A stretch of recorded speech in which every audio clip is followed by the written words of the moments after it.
तो वो दुनिया की ये हवस जवानी में ख़त्म करने की कोशिश नहीं करता, और वो ये समझता है कि जब मेरी एज ज़्यादा होगी, बाल सफ़ेद होंगे, कमर झुक जाएगी, किडनी का प्रॉब्लम, हार्ट का प्रॉब्लम शुरू होगा, तो मुझे खुद ही इस दुनिया से रग़बत ख़त्म हो जाएगी। ठीक है, फिर कब्र की भी तैयारी कर लेंगे, फिर ये बिज़नेस में, कारोबार में दिल को अटकाने की कोशिश नहीं करेंगे, फिर बहरिया टाउन गया तेल लेने, फिर जाके कब्रिस्तान देख लिया करेंगे। तो हदीस का मतलब ये है कि ये आपकी खुशफहमी है, ऐसा होने वाला नहीं है, ये दिमाग से निकाल दो।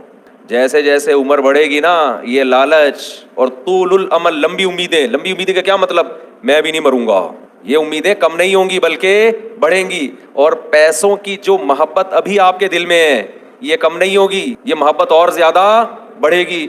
मैं कमाल है नबूवत के उलूम पर, हमने अपनी जिंदगी में जो बूढ़े हैं ना, जिन्होंने जवानी में लालच खत्म नहीं की, बिल्कुल 100% इस हदीस के मुताबिक उनको पाया है।